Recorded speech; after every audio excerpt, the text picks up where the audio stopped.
और आज तक उत्तर प्रदेश की सरकार उस दुर्घटना में मरने वालों की, हताहत होने वालों की सही संख्या नहीं बता पाई है। कांवड़ यात्रा के रास्ते पर जो ठेले लगाते थे, जो ढाबे चलाते थे, एक माहौल बनाया गया कि मुसलमानों से कोई सामान नहीं खरीदा जाएगा और मुसलमानों के ढाबे और ठेले रास्तों पर नहीं लगने देंगे।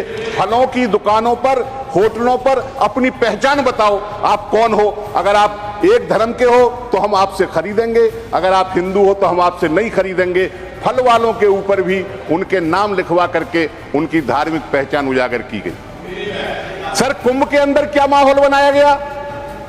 कुंभ के अंदर माहौल बनाया गया कि हम मुसलमानों को नहीं घुसने देंगे, इसके अंदर नहीं आने देंगे, नई दुकानें लगने देंगे। कौन थी ये ताकतें? सरकार उन्हें रोकने के लिए क्या कर रही थी? कौन से मुसलमान डिमांड चार्टर लिए फिर रहे थे कि हम जरूर कुंभ के अंदर जाएंगे? किसको रोकने की बात कर रहे थे? लेकिन मौनी अमावस्या के दिन जो घटना हुई, उसके बाद जो भगदड़ वहां पड़ी है कुंभ के अंदर, इलाहाबाद की, प्रयागराज की कोई मस्जिद, कोई मजार का प्रांगण ऐसा नहीं था जिसमें श्रद्धालु शरणार्थी के रूप में एक एक दिन और दो दिन उसके अंदर ना रहे हों। सर, उत्तर प्रदेश की सरकार के भरोसे नहीं छोड़ना चाहिए, केंद्र सरकार के भरोसे भी नहीं छोड़ना चाहिए, क्योंकि ये दोनों सरकारें उस स्थिति को बयान करने की स्थिति में नहीं है, बल्कि इनकी मंशा भी खराब है, ये छुपाना चाहते हैं। इसलिए ये काम भारत की सेना को देना चाहिए, जिस पर कोई उंगली नहीं उठा सकता है। सेना के हवाले इस काम को करना चाहिए। आपने इस धन्यवाद प्रस्ताव पर मुझे बोलने का अवसर दिया। हम सब जानते हैं कि राष्ट्रपति जी जो अभिभाषण करते हैं या करती हैं, वो सरकार के द्वारा लिखा हुआ होता है और राज्यों के स्तर पर राज्य सरकारों के द्वारा लिखा हुआ अभिभाषण राज्यपाल महोदय विधानमंडल के अंदर प्रस्तुत करते हैं। लेकिन अभी हाल के कुछ ऐसे उदाहरण भी सामने हैं कि राज्यों के राज्यपालों ने सरकार के द्वारा लिखे गए भाषण को या तो अमेंड कर दिया या उसको पढ़ने से इनकार कर दिया। मैं समझता हूं कि आने वाले दिनों में अगर इसी तरीके के भाषण पढ़वाए जाते रहे तो केंद्र के स्तर पर भी ये स्थिति देखने को मिल सकती है। मैं धन्यवाद करना चाहता हूं राष्ट्रपति महोदया का कि उन्होंने पहले ही पैराग्राफ में मौनी अमावस्या के दिन प्रयागराज में कुंभ मेले में हुई दुर्घटना के प्रति अपना शोक व्यक्त किया। लेकिन इस काम को करने में सरकार को और खासतौर से उत्तर प्रदेश की सरकार को काफी घंटे लग गए थे और आज तक उत्तर प्रदेश की सरकार उस दुर्घटना में मरने वालों की, हताहत होने वालों की सही संख्या नहीं बता पाई है। मैं चाहूंगा कि इस शर्मनाक स्थिति से निकलने के लिए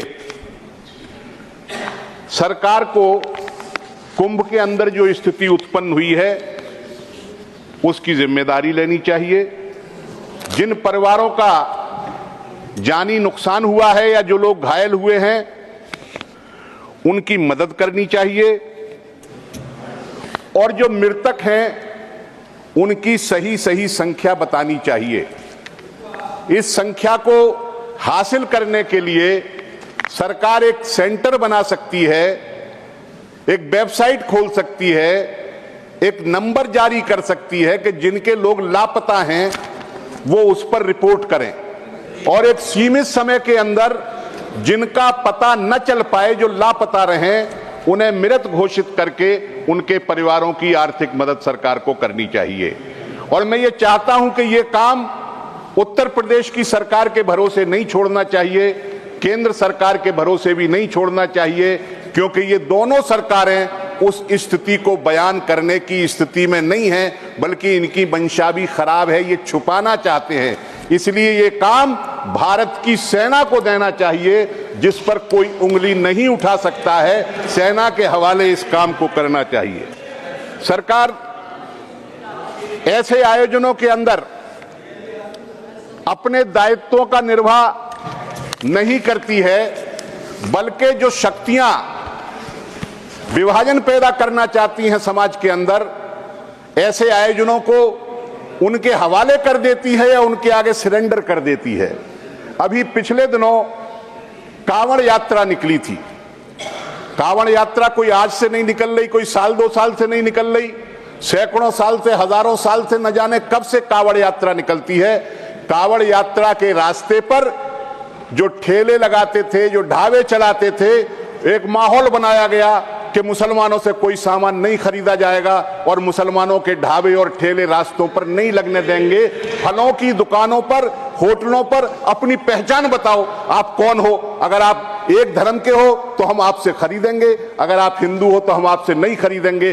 फल वालों के ऊपर भी उनके नाम लिखवा करके उनकी धार्मिक पहचान उजागर की गई। सर, कुंभ के अंदर क्या माहौल बनाया गया?